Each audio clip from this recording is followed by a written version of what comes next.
नमस्कार किसान भाइयों। क्या आप जानते हैं कि आपकी गेहूं की फसल में बुआई के 40 से 50 दिन का समय वो समय होता है जो ये तय करता है कि आप इस बार सामान्य उत्पादन लेंगे या फिर गांव में सबसे ज्यादा रिकॉर्ड तोड़ पैदावार हासिल करेंगे। क्योंकि यही वो समय है जब पौधा अपने बचपन से निकलकर जवानी की तरफ बढ़ता है। और इसी समय की गई एक छोटी सी गलती आपकी पैदावार को 20 से 30% तक कम कर सकती है। लेकिन अगर आपने इस नाजुक समय में बस एक विशेष काम कर लिया और फसल की नब्ज को सही से पहचान लिया, तो विश्वास मानिए, आपकी फसल को पड़ोसी भी मुड़ मुड़ कर देखने आएंगे। आज की इस वीडियो में हम गेहूं की खेती के उस सबसे महत्वपूर्ण चरण की बात करेंगे जो 40 से 50 दिनों के बीच आता है, और जानेंगे उस एक जादुई फॉर्मूले के बारे में जो आपकी बालियों की लंबाई और दाने की चमक को 2 गुना कर सकता है। आगे बढ़ने से पहले, अगर आप चाहते हैं कि हम खेती किसानी से जुड़ी ऐसी ही वैज्ञानिक और सटीक जानकारी आप तक लाते रहें, तो अभी इस वीडियो को लाइक कर दीजिए और चैनल को सब्सक्राइब करके हमारे किसान परिवार का हिस्सा बन जाइए। साथ ही कमेंट बॉक्स में हमें ये जरूर लिखकर बताएं कि आपने इस बार गेहूं की कौन सी वैरायटी या किस्म लगाई है और अभी आपकी फसल कितने दिन की हो चुकी है, ताकि हम भविष्य में उस वैरायटी के अनुसार स्पेसिफिक वीडियो बना सकें। अब बात करते हैं गेहूं की फसल की वर्तमान स्थिति की। जब आपकी फसल 40 से 50 दिन की अवस्था में होती है, तो ये पौधे के जीवन चक्र का जॉइंटिंग स्टेज, या जिसे हम गांठ बनने की अवस्था कहते हैं, वो शुरू होने वाली होती है या हो चुकी होती है। ये समय फसल के लिए एक मेक और ब्रेक यानी बनने या बिगड़ने वाला समय होता है। इस समय तक आमतौर पर कल्ले फूटने की प्रक्रिया यानी टिलरिंग लगभग पूरी हो चुकी होती है और पौधा अब अपनी वेजिटेटिव ग्रोथ से रिप्रोडक्टिव ग्रोथ की तरफ बढ़ने की तैयारी कर रहा होता है। किसान भाइयों, इस समय खेत में जाकर देखेंगे तो आपको पौधे की जड़ों के पास तने में हल्की गांठ महसूस होगी। यही वो संकेत है कि अब पौधे को खुराक की सबसे ज्यादा जरूरत है। बहुत से किसान भाई सोचते हैं कि हमने बुआई के समय डीएपी डाल दिया था और पहले पानी पर यूरिया दे दिया था, तो अब फसल अपने आप तैयार हो जाएगी। लेकिन यही सोच हमें रिकॉर्ड उत्पादन से दूर कर देती है। 40 से 50 दिन की फसल को जिस एक काम या जिस एक फॉर्मूले की जरूरत है, वो है संतुलित पोषक तत्वों का स्प्रे और सूक्ष्म पोषक तत्वों की पूर्ति, जिसे हम एनपीके और माइक्रो न्यूट्रिएंट्स का सही कॉम्बिनेशन कहते हैं। इस अवस्था में सबसे बड़ी चुनौती जो किसानों के सामने आती है, वो है फसल में पीलापन, कल्लों का कमजोर रह जाना या फिर जड़ों का विकास रुक जाना। 40 से 50 दिन की अवस्था में अगर आप केवल यूरिया का छिड़काव जमीन में करते हैं, तो उसका असर होने में समय लगता है और कई बार मौसम के कारण, जैसे कि धुंध या कम धूप के कारण, पौधा जमीन से वो नाइट्रोजन पूरी तरह नहीं ले पाता। इसलिए इस समय हमें जिस तकनीक का इस्तेमाल करना है, वो है फोलियर स्प्रे यानी पत्तियों के ऊपर छिड़काव। इस तकनीक से हम पौधे को सीधे पत्तों के रंध्रों के माध्यम से भोजन पहुंचाते हैं, जो तुरंत असर करता है।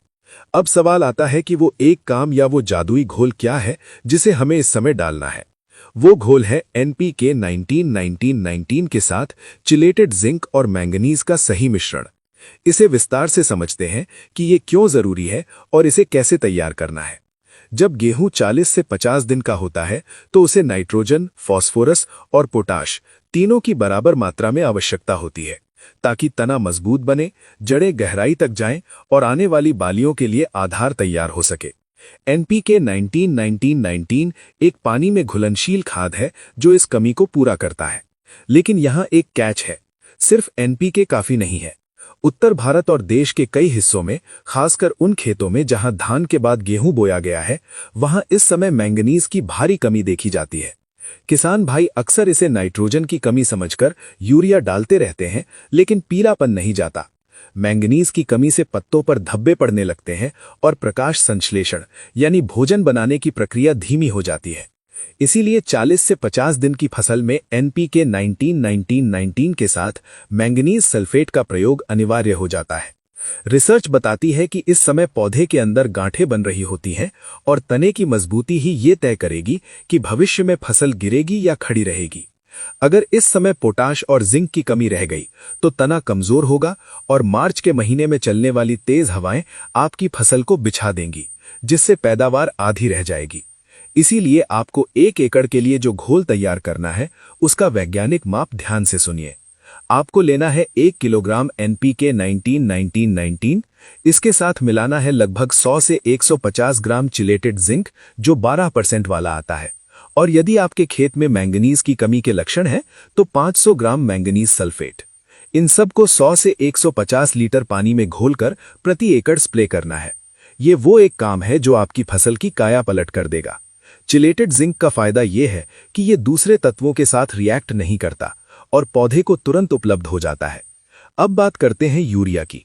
जो किसान भाई 40 से 50 दिन की फसल में यूरिया डालने की सोच रहे हैं, उन्हें यह ध्यान रखना होगा कि ये यूरिया की आखिरी डोज होनी चाहिए। कृषि वैज्ञानिकों के अनुसार गेहूं में 50 से 55 दिन के बाद यूरिया यानी नाइट्रोजन का प्रयोग बंद कर देना चाहिए। अगर आप इसके बाद भी यूरिया डालते रहेंगे तो पौधे की लंबाई तो बढ़ जाएगी, लेकिन तना कच्चा रह जाएगा और बीमारियां जैसे कि रतुआ या एफिड्स आपकी फसल पर जल्दी हमला करेंगी। इसीलिए 40 से 50 दिन का ये समय यूरिया का फुल एंड फाइनल हिसाब करने का समय है। अगर आपने पहली सिंचाई पर यूरिया दिया था, तो अब दूसरी सिंचाई से ठीक पहले बची हुई यूरिया की मात्रा दे दें। लेकिन याद रखें, यूरिया का छिड़काव दोपहर में जब ओस सूख जाए तब करें और उसके तुरंत बाद सिंचाई कर दें, ताकि नाइट्रोजन हवा में उड़ने के बजाय जड़ों तक पहुंचे। सिंचाई की बात करें तो 40 से 50 दिन का समय आमतौर पर दूसरी सिंचाई का होता है। पहली सिंचाई हम CRI स्टेज पर 21 से 25 दिन में करते हैं। दूसरी सिंचाई 40 से 45 दिन के आसपास गांठ बनने की अवस्था पर की जाती है। ये पानी फसल के लिए अमृत समान होता है, लेकिन यहां भी सावधानी की जरूरत है। अगर मौसम में नमी ज्यादा है या बारिश की संभावना है, तो सिंचाई को कुछ दिन टाला जा सकता है। भारी मिट्टी में पानी थोड़ा कम लगाएं ताकि जड़ों को हवा मिलती रहे। ज्यादा पानी भरने से जड़ें काली पड़ सकती हैं और पीलापन आ सकता है, जिसे किसान पीला रतुआ समझ लेते हैं, जबकि वो जल भराव का असर होता है। इसीलिए खेत में नमी को चेक करके ही पानी चलाएं। इस समय एक और महत्वपूर्ण समस्या जो देखने को मिल सकती है, वो है खरपतवार। वैसे तो 40 से 50 दिन तक हम खरपतवार नाशक का स्प्रे कर चुके होते हैं, लेकिन अगर किसी कारणवश आपके खेत में अब भी गुल्ली डंडा यानी मंडूसी या बथुआ बचा हुआ है, तो ये आखिरी मौका है उसे कंट्रोल करने का। लेकिन बहुत सावधानी बरतें। 45 दिन के बाद खरपतवार नाशक का छिड़काव फसल को झटका दे सकता है। अगर खरपतवार कम है तो हाथ से निकालना सबसे बेहतर है। अगर स्प्रे करना मजबूरी है तो ध्यान रहे कि जिस दिन आप खरपतवार नाशक डालें, उस दिन NPK या जिंक का स्प्रे ना करें। दोनों के बीच कम से कम 1 हफ्ते का अंतर रखें, नहीं तो केमिकल रिएक्शन से फसल जल सकती है। अब थोड़ा गहराई में चलते हैं और समझते हैं कि आखिर ये 40 से 50 दिन वाला स्प्रे पौधे के अंदर करता क्या है। जब आप NPK और जिंक का स्प्रे करते हैं, तो जिंक पौधे में ऑक्सिन नामक हार्मोन के निर्माण में मदद करता है। ऑक्सिन ही वो हार्मोन है जो पौधे की लंबाई और इंटरनोड यानी 2 गांठों के बीच की दूरी को नियंत्रित करता है। अगर जिंक की कमी होगी तो इंटरनोड छोटे रह जाएंगे और बालियां गुच्छे में निकलेंगी, जो बाद में पूरी तरह नहीं भर पाएंगी। वहीं फास्फोरस जड़ों को और ज्यादा फैलाता है, ताकि वो जमीन के गहरे हिस्सों से भी पानी और पोषक तत्व खींच सके। पोटाश का काम है पत्तियों में बने भोजन को तने से होते हुए ऊपर की ओर ट्रांसफर करना, जहां बालियां बनेंगी। यानी ये स्प्रे एक तरह से पौधे का ट्रांसपोर्ट सिस्टम सुधारता है। कुछ प्रगतिशील किसान इस अवस्था में ग्रोथ प्रमोटर का भी इस्तेमाल करते हैं। बाजार में कई तरह के बायोस्टिमुलेंट्स या सागरिका जैसे उत्पाद उपलब्ध हैं, जो समुद्री शैवाल से बनते हैं। अगर आपकी जेब अनुमति देती है, तो 40 से 50 दिन की अवस्था में NPK के साथ किसी अच्छी कंपनी का लिक्विड ग्रोथ प्रमोटर लगभग 300 से 350 मिली प्रति एकड़ मिला लेने से सोने पर सुहागा हो जाता है।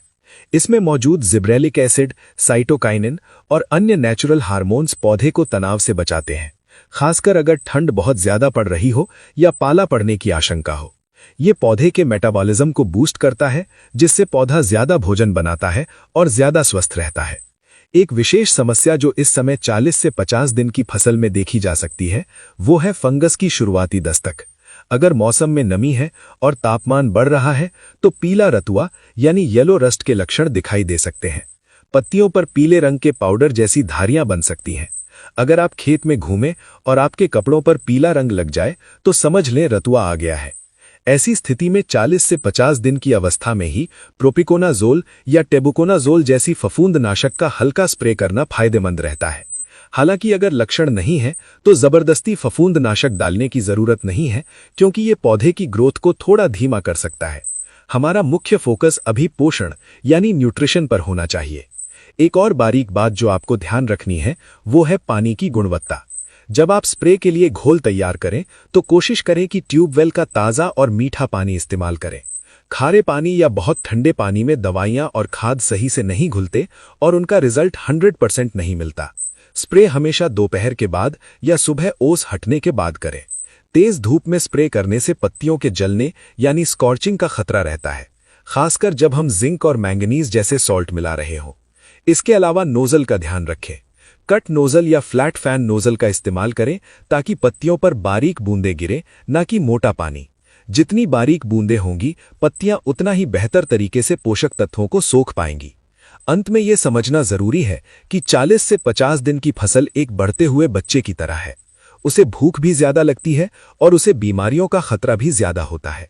हमने जिस एक काम यानी balance foliar spray NPK 19-19-19 plus zinc plus manganese की बात की है, वो मात्र 400 से 500 रुपए प्रति एकड़ का खर्च है, लेकिन ये छोटा सा निवेश आपको अंत में 4 से 5 क्विंटल प्रति एकड़ तक की अतिरिक्त पैदावार दे सकता है।